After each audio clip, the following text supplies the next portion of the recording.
हम हमेशा कहते हैं कि कलाकार बड़े पर्दे पर जितना अच्छा दिखता है, उतना ही अच्छा उन्हें रियल लाइफ में भी होना चाहिए। दुर्भाग्य से हमने फिल्म जगत में ऐसे लोग बहुत ही कम दिखे हैं। पर आज हम जिस इंसान की कहानी लेकर आए हैं, उन्हें जानकर आप हैरान हो जाएंगे। ज्ञान के महासागर से हम पेश करने जा रहे हैं कहानी नरेंद्र चंचल की। चलो बुलावा आया है, माता ने बुला, तूने मुझे बुलाया शेरावालिए, मैं आया मैं। जी हाँ, ये दो गाने आज भी माता रानी के लिए गाए जाते हैं। देश के कोने कोने में इन गानों की प्रसिद्धि आज भी कायम है। सबसे हैरत अंगेज करने वाली बात यह भी है कि माता रानी पर सैकड़ों गाने बन चुके हैं, पर नरेंद्र चंचल की आवाज की जादू हमेशा से असली वजह है। बॉबी फिल्म का गाना बेशक मंदिर मस्जिद तोड़ो, बेनाम का गाना मैं बेनाम हो गया, रोटी कपड़ा मकान का गाना बाकी कुछ बचा तो महंगाई मार गई, इन चंद गानों की वजह से नरेंद्र चंचल को शुरुआती दौर में बहुत सारी प्रसिद्धि मिली। पर ऐसा क्या हुआ कि करियर शुरू होते ही उनकी आवाज चली गई? क्यों नरेंद्र चंचल को लगा कि उनके अपने ही अहंकार ने उनकी आवाज छीन ली? परंतु आवाज आने के बाद उन्हें पश्चाताप हुआ और अचानक से उनकी आवाज कैसे लौट आई? इतना बड़ा चमत्कार देखकर नरेंद्र चंचल ने क्यों ये फैसला किया कि वो अब फिल्मी गाने नहीं गाएंगे? इन सभी सवालों के जवाब आपको मिलने वाले हैं हमारे चैनल पर, जिसे कहते हैं biography and real life story. नमस्कार, आदाब, सत श्री अकाल। हेलो दोस्तों, मैं हूं आपकी ऋषिता। नरेंद्र चंचल जैसे सैकड़ों अनजान कलाकारों की कहानियां सुनने के लिए हमारे चैनल को आज ही सब्सक्राइब करिए और वीडियो अच्छी लगे तो एक लाइक जरूर कर देना। और आज की वीडियो को कम से कम 500 लाइक तो जरूर मिलने चाहिए। 16 अक्टूबर 1940 को अमृतसर के नमक मंडी में जन्मे नरेंद्र खरबंदा यानी कि नरेंद्र चंचल मुंह में चांदी का चम्मच लेकर पैदा नहीं हुए थे। उनके पिताजी चेताराम का शेयर मार्केट में भारी नुकसान हुआ था। इस वजह से घर की आर्थिक हालत बिगड़ गई। उनके अन्य 6 भाई और एक बहन की पढ़ाई लिखाई पर भी प्रभाव दिखा। सभी पर घर संभालने की नौबत आई।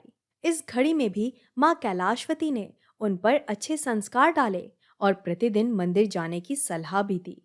माँ के राह पर चलते हुए उन्हें समय का मूल्य भी पता चला। बाकी भाई बहनों की तरह उनकी भी पढ़ाई बीच में छूट गई थी। आपको जानकर हैरानी होगी कि वे ड्राई क्लीनर का काम करते थे। दुकान पर अच्छे कपड़े आते थे तो वे सोचने लगते थे कि वे भी एक दिन ऐसे कपड़े पहनेंगे। एक किस्सा याद आ रहा है जो कि आपको बताना हम भूल गए कि उन्हें लोग चंचल क्यों बोलते थे। दरअसल वे पढ़ाई में वैसे भी इतने अच्छे नहीं थे। स्कूल जाना छोड़कर घंटों तक ताश खेला करते थे। स्कूल में भी वे इतने चंचल थे कि शिक्षक ने भी उनका नाम चंचल रख दिया था। उनकी माँ भजन गाती थी और चंचल उनके बगल में बैठकर माँ को सुनते थे। वहां से उन्हें संगीत की पहली तालीम मिली। आपको ये भी बता दूं कि चंचल कोई गायक नहीं थे और ना ही उन्हें शास्त्रीय संगीत का ज्ञान था। बाकी गायकों की नकल नकल बाकी गायकों की नकल करके गायक बन चुके गायक भी सिंगर्स कहलाते हैं, पर नरेंद्र चंचल उस श्रेणी में भी नहीं आते। उन्होंने गली मोहल्ले में बजने वाले माता के भजनों को ऊपर उठाकर नई इंडस्ट्री बनाई थी और यही उनकी सबसे बड़ी उपलब्धि थी। उनकी बदौलत ना जाने कितने सारे भजन गायकों का करियर बन सका। आप उन्हें भजन गायक का मोहम्मद रफ़ी पुकार सकते हो।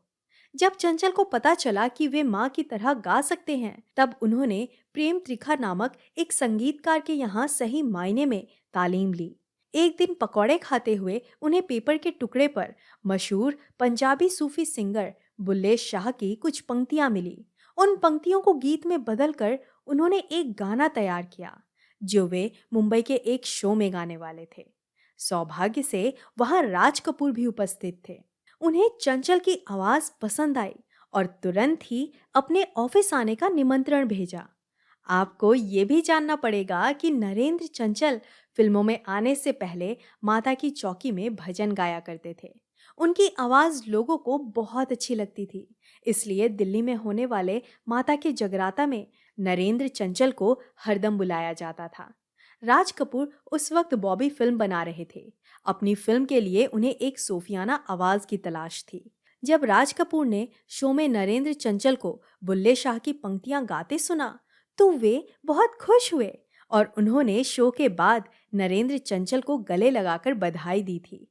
साथ ही उन्हें अपनी फिल्म में गाने के लिए उनसे मिलने को कहा था। इसके बाद ही बॉबी फिल्म के गीत के लिए नरेंद्र चंचल का नाम फाइनल हो गया।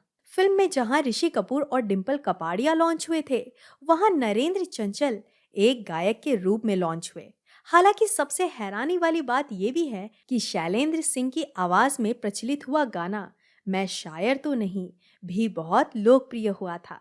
फिल्म फेयर के लिए उनका नाम भी था, परंतु अवार्ड तो नरेंद्र चंचल को मिला। फिल्म बॉबी की सफलता ने सभी की जिंदगी बदल दी थी। साथ ही चंचल भी एक गायक के रूप में एक ऐसे स्टार बन गए थे कि उनके पास देश विदेश में संगीत कार्यक्रमों का ढेर लग गया। फिल्म में भी गीत गाने के लिए नए नए प्रस्ताव उन्हें मिलने लगे।